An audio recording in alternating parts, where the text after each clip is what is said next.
Hello friends, स्वागत है आप सभी का मेरे YouTube channel SB coaching classes पर। और जैसा कि मैंने आपसे अपने पिछले वीडियो में डिस्कशन कर लिया था ओम सलाह यानी ओम के नियम के विषय में, उसका प्रायोगिक सत्यापन मैंने आपको बता दिया था, है ना। उसके जस्ट बाद जो अगला टॉपिक आएगा वो है आपका कॉम्बिनेशन ऑफ रेजिस्टेंस यानी प्रतिरोधों का संयोजन। तो कॉम्बिनेशन ऑफ रेजिस्टेंस यानी प्रतिरोधों का संयोजन, है ना, क्यों किया जाता है और किस प्रकार से किया जाता है, इन सभी बातों को आज जानना है। तो यहां पर देखिए लिखा हुआ कि प्रतिरोधों का संयोजन यानी कॉम्बिनेशन ऑफ रेजिस्टेंस। ठीक, अब प्रतिरोधों का सबसे पहला तो यही बात आ जाता है कि प्रतिरोधों का संयोजन क्यों किया जाता है और ये क्या होता है ना। तो देखिएगा यहां पर लिखा हुआ है कि जब दो या दो से अधिक प्रतिरोधों को आपस में जोड़ा जाता है तो उसे प्रतिरोधों का संयोजन कहते हैं। कहता है कि जब दो या दो से अधिक प्रतिरोध को आपस में जोड़ दिया जाता है तो उसे हम क्या कहते हैं, प्रतिरोधों का संयोजन। ध्यान दीजिएगा, कहा गया है दो या दो से अधिक, है ना, दो भी हो सकते हैं और दो से ज्यादा भी हो सकते हैं। तो जब दो या दो से अधिक प्रतिरोधों को हम आपस में जोड़ते हैं तो उसे कहा जाता है प्रतिरोधों का संयोजन। उसके बाद लिखा हुआ है कि वांछित प्रतिरोध प्राप्त करने या धारा को नियंत्रित करने के लिए प्रतिरोधों का संयोजन किया जाता है। आखिर क्यों आवश्यकता होती प्रतिरोध का संयोजन करने की, क्या जरूरत है प्रतिरोध का संयोजन करने की? तो प्रतिरोध का संयोजन करना इसलिए जरूरी है, हमें वांछित, लिखा हुआ है यहाँ पर वांछित प्रतिरोध क्या चाहिए, हमें वांछित प्रतिरोध। वांछित का मतलब जितना प्रतिरोध हमें चाहिए, है ना, ये नहीं कि हमें जितना नहीं चाहिए। तो हमें वांछित, वांछित का मतलब है जितना हमें चाहिए प्रतिरोध, उतना प्रतिरोध प्राप्त करना हो, या फिर तार में बहने वाली जो धारा है उस धारा को क्या करना हो, नियंत्रित करना हो। भाई अनकंट्रोल हो जाएगी, अनियंत्रित हो जाएगी तो उससे क्या हो जाएगा, उपकरण जल जाएंगे, नुकसान हो जाएगा, है ना। तो धारा अनकंट्रोल ना होने पाए, धारा नियंत्रित रहे और प्रतिरोध वांछित प्राप्त हो। जितना प्रतिरोध होना चाहिए उतना हो प्रतिरोध, उससे ज्यादा ना हो। इसलिए हम क्या करते हैं, प्रतिरोधों को आपस में संयोजित करते हैं। तो ये आपको ध्यान रखना हो कि प्रतिरोधों का संयोजन क्यों किया जाता है। वांछित प्रतिरोध या धारा को नियंत्रित करने के लिए प्रतिरोधों का संयोजन किया जाता है, वही यहां पर देखिए बताया गया था। ठीक, अब उसके बाद जब प्रतिरोधों के संयोजन की बात करते हैं तो प्रतिरोधों का संयोजन जो होता है वो दो प्रकार से किया जाता है। कौन कौन सा, तो एक जनरल डिस्कशन में आपसे कर लेता हूं। पहला होता है श्रेणी क्रम, अभी डिटेल में डिस्कशन करेंगे। तो श्रेणी क्रम, पहला संयोजन होता है आपका श्रेणी क्रम संयोजन।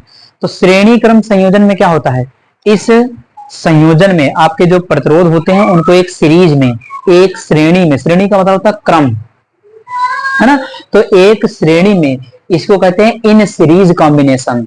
श्रेणी क्रम संयोजन को कहते हैं इंग्लिश में इन सीरीज कॉम्बिनेशन। तो सीरीज में जैसे यहां पर देखिएगा, है ना, इस जगह पर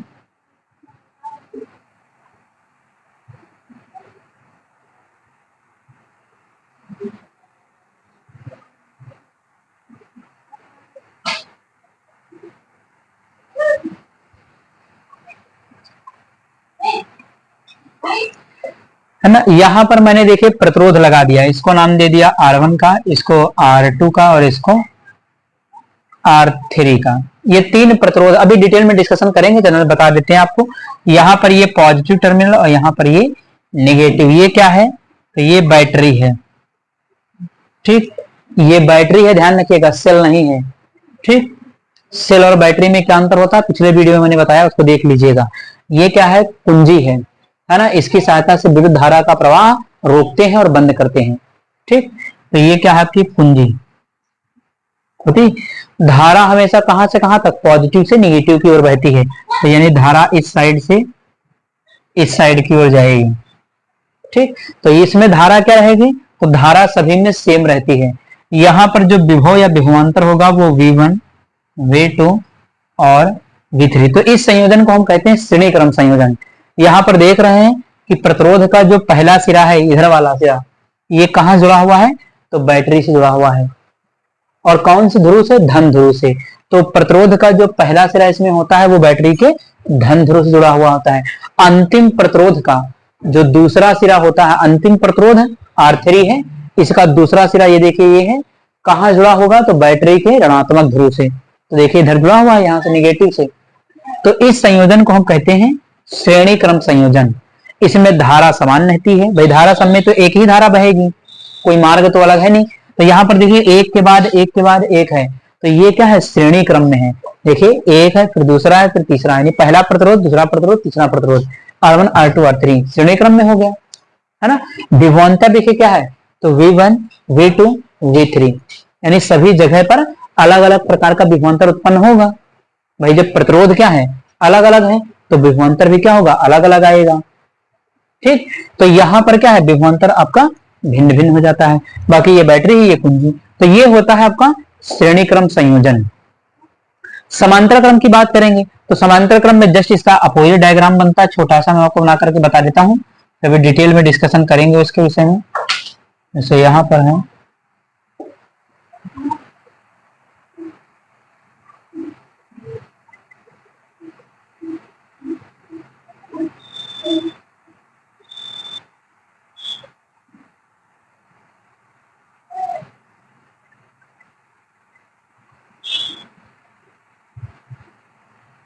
R1 R2 R3, यहाँ पे पॉजिटिव निगेटिव ये धारा, तो धारा I1 I2 I3। तो इस प्रकार से कुछ कॉम्बिनेशन होता है समांतर क्रम का, है ना। यहाँ पर प्रतिरोध R1 R2 R3 एक दूसरे के क्या होते हैं, पैरेलल होते हैं, इसीलिए इसको कहा जाता है पैरेलल कॉम्बिनेशन, है ना। तो सीरीज कॉम्बिनेशन ऐसा मिलता है, श्रेणी क्रम संयोजन और समांतर क्रम संयोजन आपका इस प्रकार से मिलता है। तो ये होता है प्रतिरोध का संयोजन क्या होता है और क्यों किया जाता है, और छोटे से टाइप जो थे उनका हल्का सा डिस्कशन मैंने आपसे कर लिया कि श्रेणी क्रम, समांतर क्रम। आप इसका स्क्रीनशॉट ले लीजिए, फिर इनका डिटेल डिस्कशन मैं आपसे करता हूं।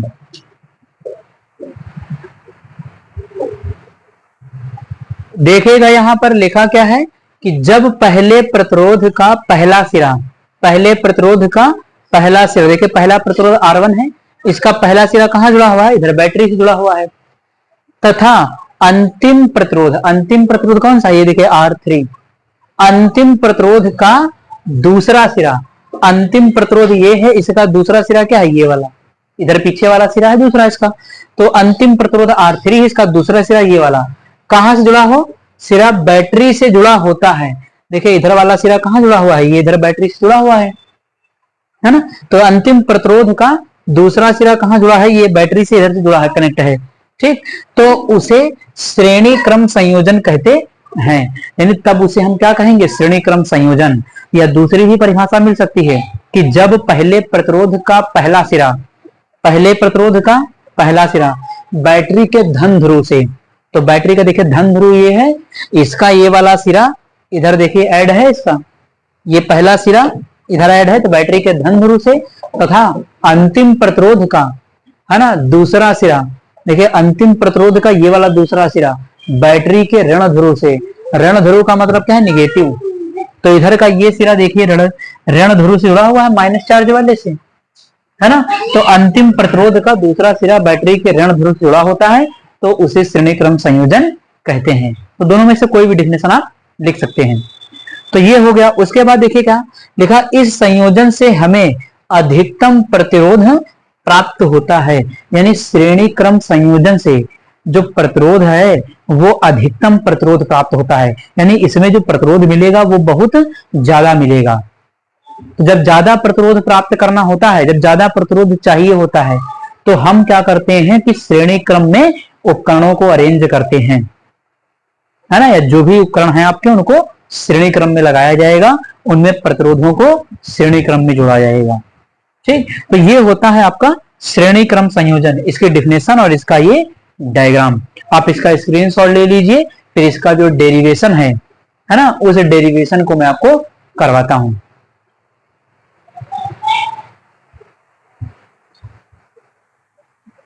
तो चलिए अब देख लेते हैं इसके डेरिवेशन की, यानी श्रेणी क्रम जो संयोजन होता है इसका निगमन कैसे किया जाता है, इसमें क्या थ्योरी आपको लिखना पड़ता है। तो देखिए थ्योरी कुछ खास नहीं लिखना होता, बस जो डायग्राम में बना हुआ होता है वही चीजें आपको लिखनी हुई होती है। हाँ, जैसे यहाँ पर देखिए डायग्राम बना हुआ है, R1 R2 R3 तीन प्रतिरोध हैं जिनको श्रेणी क्रम में जोड़ दिया गया है और इनको कहां से, एक V वोल्ट की बैटरी से श्रेणी क्रम में लगा दिया गया है। इसके बीच जो विभवांतर है V1 V2 V3 है।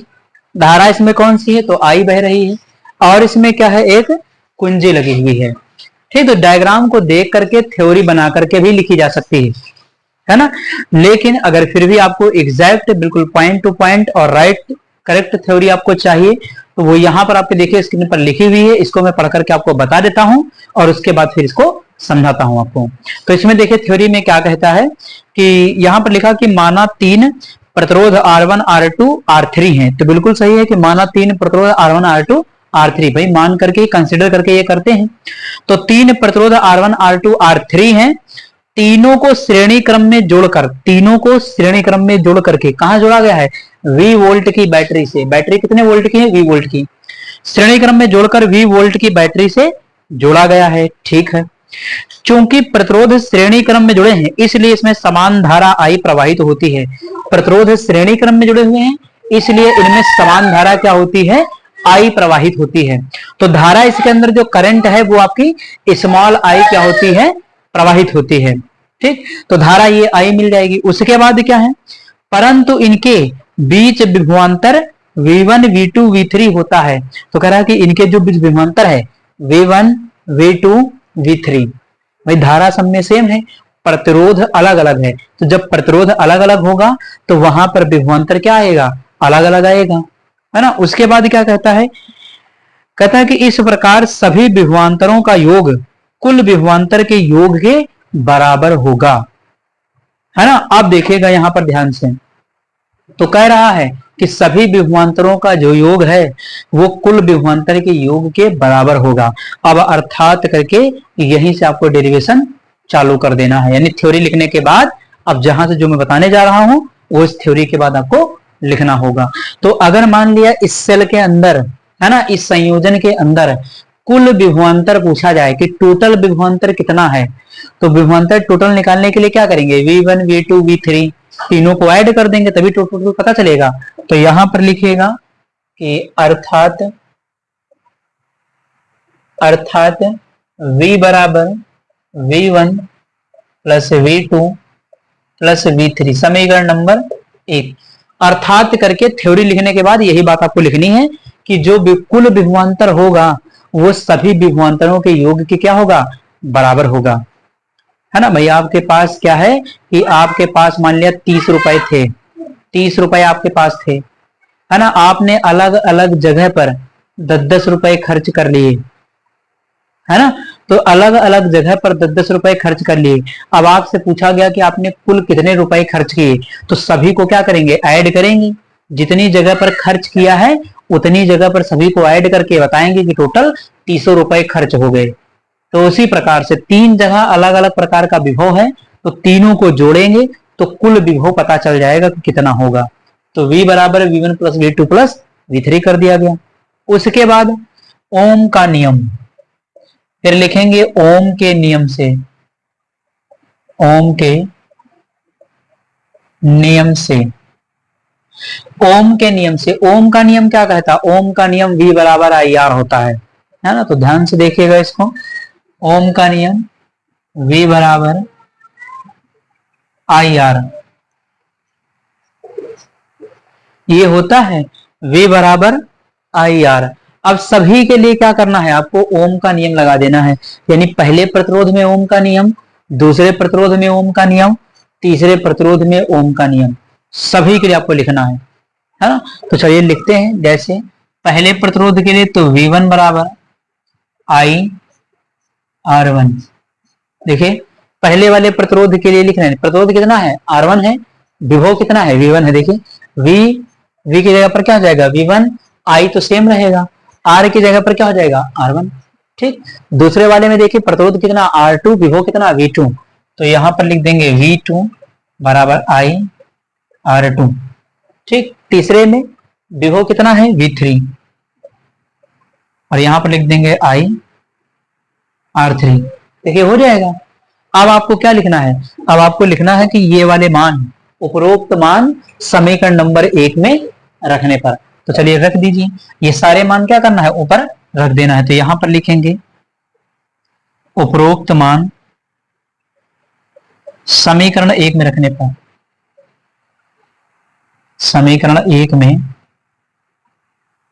रखने पर। तो चलिए रख दीजिए, सारे मान ऊपर रखना है।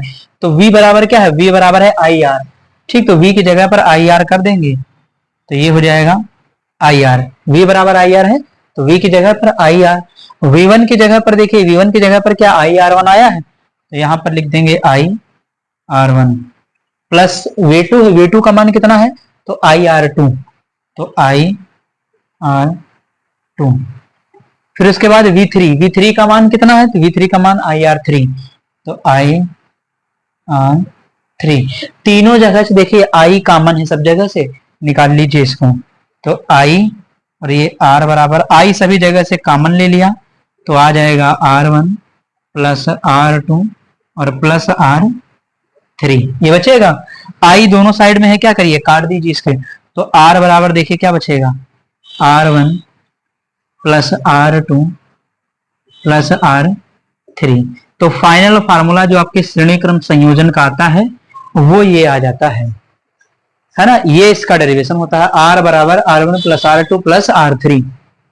यानी सभी प्रतिरोधों का जो टोटल है वो कुल प्रतिरोध के योग के क्या होता है, बराबर होता है। यानी सभी प्रतिरोधों को जोड़ लेंगे तो कुल प्रतिरोध आपको पता चल जाएगा। ठीक, तो श्रेणी क्रम संयोजन में इस तरीके से इसका डेरिवेशन किया जाता है। तो ये हो जाता है आपके श्रेणी क्रम संयोजन का डेरिवेशन, है ना। बिल्कुल आसान था, ज्यादा कुछ कठिन नहीं था। यहां से मैंने अर्थात करके कुल विभवांतर का योग सभी विभवांतर के योग के बराबर होगा, समीकरण 1 बना दिया। ओम के नियम से v बराबर आई आर ओम का नियम होता है ना। यहां से क्या किया, पहले विभव के लिए ओम का नियम लिख दिया, तो पहले विभव के लिए ओम का नियम धारा सब में सेम है, आई आर वन। दूसरे के लिए v2 के लिए आई आर टू, v3 के लिए आई आर थ्री, तो तीनों को लिख दिया। फिर ये वाले मान समीकरण नंबर 1 में रख लिया और इसको सॉल्व कर लिया। तो आप इसका स्क्रीनशॉट ले लीजिए, फिर इसके आगे की और डिस्कशन में आपसे करता हूं।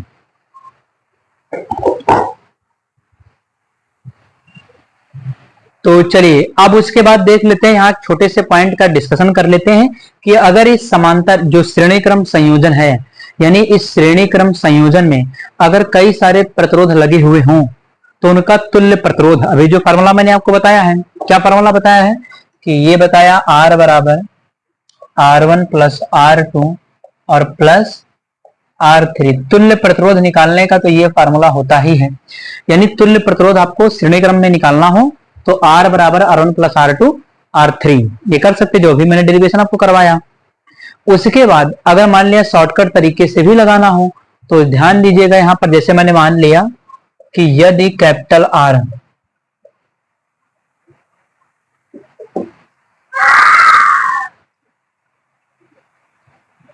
प्रतिरोध वाले, है ना, स्मॉल एन प्रतिरोधक श्रेणी क्रम में जुड़े हों, श्रेणी क्रम में जुड़े हों तो इनका तुल्य प्रतिरोध है, तुल्य प्रतिरोध है R इंटू कैपिटल एन। ये आपको याद रखना है। ये डायरेक्ट फार्मूला है, जैसे आप क्या करके जोड़ करके निकालते हो वैसे यहाँ पर डायरेक्ट भी लिख सकते। देखिए एस का मतलब है सीरीज कॉम्बिनेशन, यानी ये श्रेणी क्रम के लिए तुल्य प्रतिरोध है आर एस। श्रेणी क्रम के लिए तुल्य प्रतिरोध बराबर क्या, ये प्रतिरोध है और एन क्या है, तो एन यहाँ पर है प्रतिरोधों की संख्या। एन क्या है, तो एन बराबर है प्रतिरोधों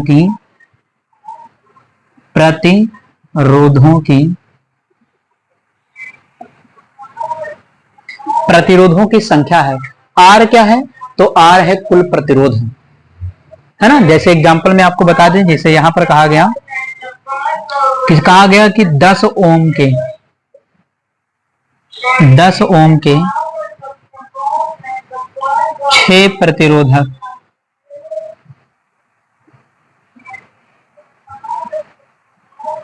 श्रेणी क्रम में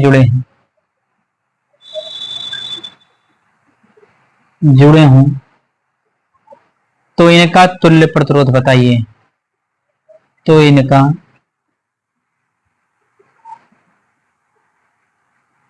तुल्य प्रतिरोध होगा, है ना। तो जनरल जैसे क्वेश्चन आपसे कह दिया गया कि 10 ओम के 6 प्रतिरोधक श्रेणी क्रम में जुड़े हुए हैं, इनका तुल्य प्रतिरोध बताइए। तो यहां पर देखिए प्रतिरोध कितना दिया गया है, 10 ओम। तो यहां से देखिए आर एस बराबर प्रतिरोध कितना है, 10 है। प्रतिरोध कितना दिया गया है, तो आर यहां पर क्या होता है, प्रतिरोध ही होता है। तो प्रतिरोध कितना है, 10। और कितने प्रतिरोधक, प्रतिरोधक की संख्या कितनी है, तो प्रतिरोधक की संख्या है 6। तो यहां पर कर देंगे ये, तो 10 का कितना हो जाएगा, सीधे 60 ओम। प्रतिरोध का मात्रक ओम होता ही है। तो इस तरीके से आप डायरेक्ट निकाल सकते हैं प्रतिरोध कितना दिया गया है और उनकी संख्या कितनी है, मल्टीप्लाई कर दीजिए, श्रेणी क्रम के लिए तुल्य प्रतिरोध आपका निकल आएगा। तो इस फार्मूले को आप याद रखिएगा, आर एस बराबर आर इंटू एन, है ना। तो ये हो जाता है हमारा श्रेणी क्रम के लिए सूत्र उसका। और एक छोटा सा जो नोट पॉइंट था वो मैंने यहाँ पर आपको बता दिया है ना। तो ये आपको समझ में आ गया होगा, आप इसका स्क्रीनशॉट ले लीजिए। फिर इसके बाद जो पैरेलल कॉम्बिनेशन है, समांतर क्रम संयोजन, उसका डिस्कशन मैं आपसे करता हूं। ये डिस्कशन कर लेते हैं पैरेलल कॉम्बिनेशन यानी समांतर क्रम संयोजन के विषय में।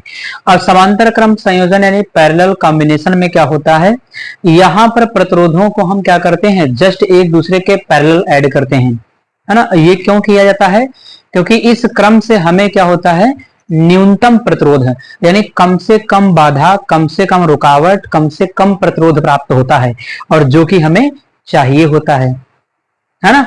इसीलिए क्या है कि जो समांतर क्रम में है, जो आपके घर में उपकरण होता है, पंखे वगैरह हैं, लाइट और जो भी हैं, लाइट है, पंखे हैं, या अन्य जो भी विद्युत उपकरण होते हैं, वो सभी किस क्रम में लगाए जाते हैं, तो वो सभी आपके समांतर क्रम में लगाए जाते हैं। तो कभी कभी क्वेश्चन पूछता है कि घर में लगाए जाने वाले जो उपकरण होते हैं वो आपके किस क्रम में लगाए जाते हैं, तो वो सारे के सारे आपके समांतर क्रम संयोजन में लगाए जाते हैं, ताकि हमें न्यूनतम प्रतिरोध प्राप्त हो सके, कम से कम प्रतिरोध प्राप्त हो सके, धारा नियंत्रित हो सके, है ना, और आसानी से उपकरण चलते रहें। ठीक, तो ये याद रखना है। तो चलिए देखते हैं इसमें क्या बताया गया है कि जब सभी प्रतिरोधों का पहला सिरा, कहा कि सभी प्रतिरोधों का पहला सिरा एक बिंदु पर, देखिए 1 2 3 तीन प्रतिरोध हैं, इनका पहला सिरा क्या है, ये वाला। देखिए पहला सिरा तीनों का कौन सा है, ये वाला। तो पहला सिरा तीनों का देखिए एक बिंदु पर यहां पर, है ना, एक साथ है जुड़ा हो तो उसे समांतर क्रम संयोजन कहते हैं। तो सभी का जो पहला सिरा है इस बिंदु पर जुड़ा हुआ है, इसलिए इसे क्या कहा जाएगा, समांतर क्रम संयोजन कहा जाएगा। उसके बाद लिखा हुआ कि इस क्रम से हमें न्यूनतम प्रतिरोध प्राप्त होता है, यानी इस क्रम में संयोजन करने से प्रतिरोध न्यूनतम प्राप्त होगा, और जब प्रतिरोध कम से कम प्राप्त होगा तो धारा नियंत्रित रहेगी, और जब धारा नियंत्रित रहेगी तो उपकरण बिल्कुल अच्छे से कार्य करते रहेंगे, है ना। इसीलिए घर में उपकरणों का संयोजन समांतर क्रम में किया जाता है। ठीक, उसके बाद देखिएगा तो ये इसका डायग्राम हो जाता है। यहाँ 20 वोल्ट की बैटरी है, ये कुंजी है, इधर से धारा गई और इधर से धारा आ गई। यहाँ पर ध्यान ये देना है कि यहाँ पर धारा क्या है, अलग अलग रहेगी। यहाँ देखिए धारा I1 है, धारा के देखिए 3 मार्ग डिवाइड हो गए ना, यहाँ से धारा जब जाएगी इस जगह से, तो यहाँ पर 3 प्रतिरोध अलग अलग, एक धारा इधर चली जाएगी, एक धारा सीधे चली जाएगी, और एक धारा नीचे की ओर चली जाएगी, है ना। तो 3 जगह पर इनका मार्ग क्या हुआ है, डिवाइड हो गया। तो धारा I1 है, बीच में I2 है, और इधर धारा I3 है। तो यहाँ पर धाराएं अलग अलग हैं, जबकि विभवांतर या विभव जो है वो क्या रहेगा, सब में सेम रहेगा, यानी यहाँ पर विभव समान रहेगा। उसमें आपने देखा था श्रेणी क्रम वाले में विभव अलग अलग था, धारा समान थी, यहाँ धारा अलग अलग है, विभव समान होगा। ठीक, तो ये हो जाता है आपका श्रेणी क्रम संयोजन। आप इसका स्क्रीनशॉट ले लीजिए, फिर इसका जो डेरिवेशन है उसको मैं आपको करवाता हूं। तो चलिए अब डिस्कशन कर लेते हैं इसके डेरिवेशन के विषय में, निगमन के विषय में, कि जो पैरेलल कॉम्बिनेशन होता है, समांतर क्रम संयोजन, इसके निगमन में आप कैसे क्या लिखेंगे। तो सबसे पहले इस डायग्राम के विषय में आपको लिखना होता है कि डायग्राम में प्रतिरोध क्या है, विभव कितना है, यही सब बातें इसमें लिखनी होंगी। तो देखिएगा यहाँ पर थ्योरी आ गई आपकी स्क्रीन पर, इसको मैं पढ़ के आपको बता देता हूँ। लिखा हुआ कि माना कि 3 प्रतिरोध R1, R2, R3 समांतर क्रम में जोड़कर V वोल्ट की बैटरी से जोड़े गए हैं। यानी यहां पर कह रहा है कि जो 3 प्रतिरोध हैं आपके R1, R2, R3, उनको समांतर क्रम में जोड़ करके V वोल्ट की बैटरी से जोड़ दिया गया है ना। ये जो बैटरी लगी हुई है आपकी, ये V वोल्ट की बैटरी है। ठीक, अब उसके बाद आगे देखिए क्या कहता है। कहता है कि बैटरी से जोड़ा गया है, चूंकि प्रतिरोध समांतर क्रम में जुड़े हैं इसलिए इनके सिरों के बीच विभवांतर V ही रहेगा। कहता कि प्रतिरोध आपके समांतर क्रम में जुड़े हुए हैं, इसलिए इनके बीच में जो विभवांतर है वो कैपिटल V ही रहेगा। यानी विभवांतर अगर V बनाना चाहे तो सब जगह पर V लिख सकते हैं। ठीक, तो समांतर क्रम में जुड़े हैं प्रतिरोध, इसलिए विभवांतर V ही रहेगा। उसके बाद क्या कहा गया है, उसके बाद कहा गया है परंतु इनमें प्रवाहित धाराएं क्रमशः I1, I2, I3 हैं। तो कहता है कि लेकिन इनमें जो धाराएं प्रवाहित हो रही वो कौन कौन सी हैं, I1 है, I2 है और I3 है। ठीक, ये हो गई बात। और उसके बाद फिर कहता है कि सभी धाराओं का योग कुल धारा के योग के बराबर होता है। कहता है कि सभी धाराओं का जो योग है वो कुल धारा के योग के बराबर होता है। यानी जितनी भी इस परिपथ में अलग अलग जो धाराएं हैं उनको जब जोड़ देंगे तो कुल धारा आपको पता चल जाएगी। भाई 2 एम्पियर कहीं और जा रही, 4 एम्पियर कहीं और जा रही, 10 एम्पियर कहीं और जा रही, तो उन सभी को जोड़ेंगे तभी तो कुल धारा पता चलेगी, है ना। तो सभी धाराओं का योग कुल धारा के योग के बराबर होता है। तो ये थ्योरी आप स्क्रीन से लेकर के लिख सकते हैं। निगमन हेडिंग डाल करके ये थ्योरी लिखेंगे, उसके बाद जो मैं बताने जा रहा हूं आपको वैसे ही लिखना है। अब यहां पर क्या लिखेंगे कि अर्थात I बराबर I1 plus I2 plus I3। तो यहां पर लिखेंगे अर्थात, है ना। थ्योरी लिखने के बाद फिर आपको यहां से चालू करना होगा। अर्थात I बराबर I1 plus I2 plus I3, समीकरण नंबर 1। यानी सभी धाराओं का योग कुल धारा के क्या होगा, बराबर होगा। तो I बराबर I1 plus I2 plus I3 ये लिख दिया। उसके बाद क्या करना है, ओम का नियम लगा देना। चलिए लगाते हैं ओम का नियम। तो ओम के नियम से, ओम के नियम से, ओम का नियम क्या होता है, अभी पीछे मैंने आपको बताया था, V बराबर IR, है ना। ये V बराबर IR, यहां से I निकालेंगे, देखिए कितना आएगा, I बराबर क्या हो जाएगा, V के अपॉन में आ जाएगा R, तो V अपॉन R बन जाएगा। यानी I बराबर V अपॉन R बन जाएगा। ठीक, तो यहां से हमने क्या किया, I का मान निकाल लिया। ये तो आपको समझ आ रहा होगा। अब सभी धाराओं के लिए, इस डायग्राम में सभी धाराओं के लिए आपको V अपॉन R का मान लिखना है। तो पहले वाली धारा I1 के लिए क्या हो जाएगा, है ना, इसके लिए V अपॉन R1, दूसरे के लिए V अपॉन R2, तीसरे के लिए V अपॉन R3। तो चलिए कर देते हैं। पहली वाली धारा I1 के लिए मान कितना हो जाएगा, V अपॉन R1। यहां V लिखना चाहे तो लिख लीजिएगा, सब में V हो जाएगा। ठीक, ये बीच में जगह पर यहाँ पर V लिख सकते हैं सभी जगह पर तीनों। तो V तो वैसे ही रहेगा, प्रतिरोध कितना है R1। I2 के लिए क्या हो जाएगा, तो V अपॉन R2। I3 के लिए तो V अपॉन, I3 के लिए V अपॉन R3। देखिए ये मान मिल जाएंगे। अब क्या करना है कि उपरोक्त मान समीकरण 1 में रखने पर, तो चलिए रख देते हैं इस साइड में। यहां लिखते हैं कि उपरोक्त मान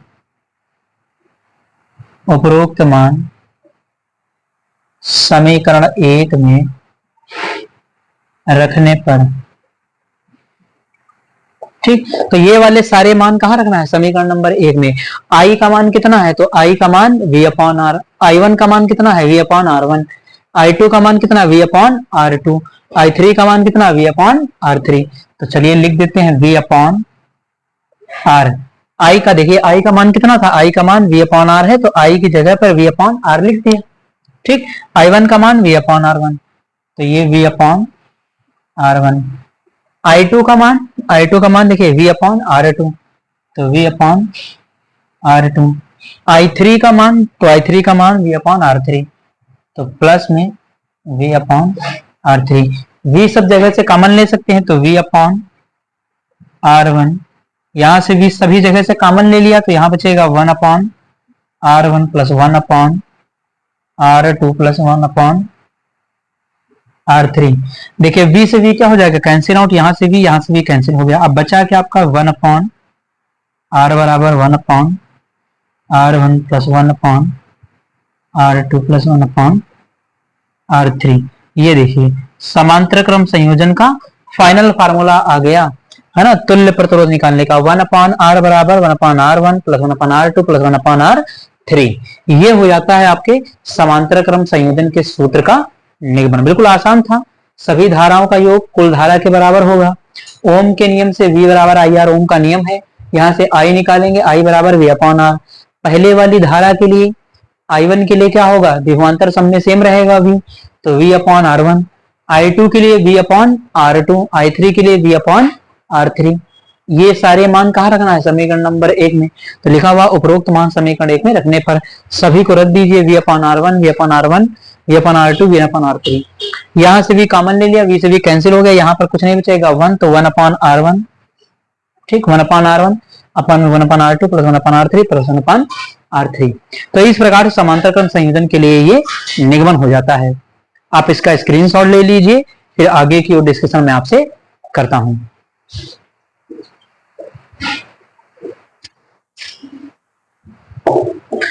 तो चलिए अब समांतर क्रम संबंधित एक महत्वपूर्ण बात है, यहां पर देखिएगा। देखिए क्या लिखा हुआ है कि यदि कैपिटल R प्रतिरोध वाले स्मॉल n प्रतिरोधक समांतर क्रम में जुड़े हों तो इनका तुल्य प्रतिरोध है ना। यानी कह रहा कि डायरेक्ट अगर आपको निकालना हो 1 अपान R1 प्लस 1 अपान R2 प्लस 1 अपान R3 से ना लगाना हो, डायरेक्ट आपको क्वेश्चन करना हो, मान लिया ऑब्जेक्टिव प्रश्न में आया हुआ हो, तब क्या करेंगे, है ना। तब यहाँ पर देखिएगा लिखा हुआ है कि 1 अपान RP, P का मतलब है पैरेलल कॉम्बिनेशन, समांतर क्रम संयोजन। तो समांतर क्रम संयोजन में तुल्य प्रतिरोध लिखा हुआ है, ये 1 अपान RP क्या है, is equal to 1 upon R। R क्या है, प्रतिरोध है। N क्या है, तो N है प्रतिरोधों की संख्या। N क्या है, प्रतिरोधों की संख्या, ठीक।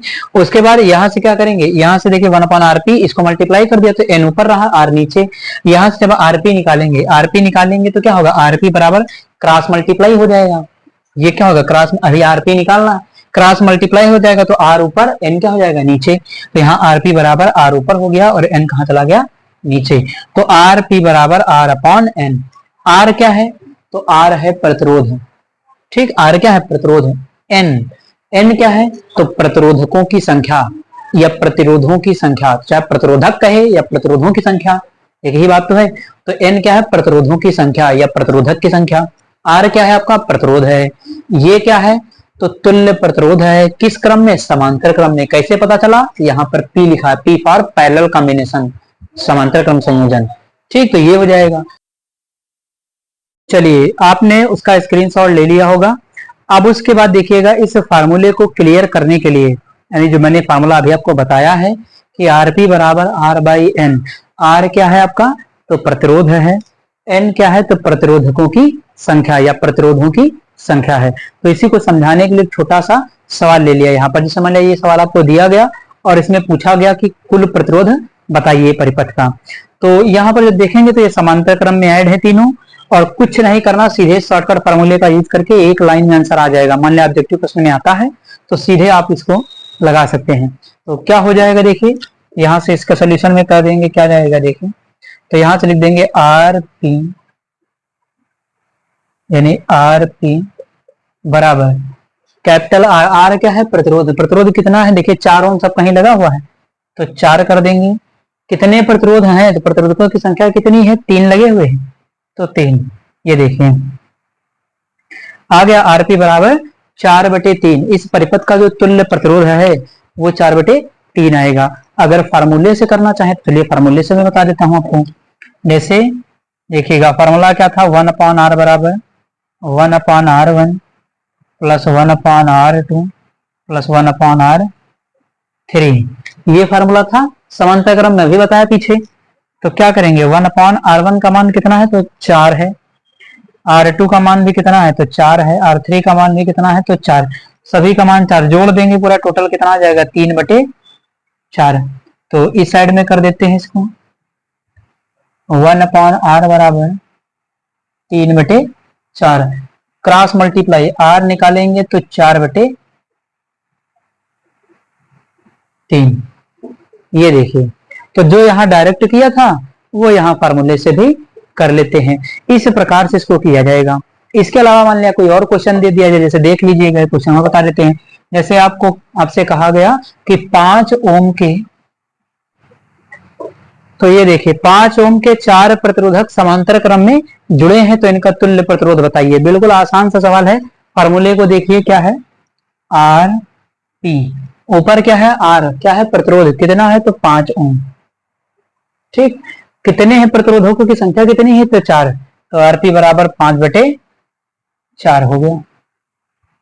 ये देखिए, फार्मूले से करना चाहें तो फार्मूले से भी कर सकते हैं। 5 ओम के 4 प्रतिरोधक, यानी इस बार 5 ओम 5 ओम 5 ओम प्लस 5 ओम करके भी देखना चाहें तो कर सकते हैं। 1/r बराबर 1/5 1/5 1/5 1, तो ये हो गए 4 प्रतिरोधक, 1/5 1/5 1/4 हो गए।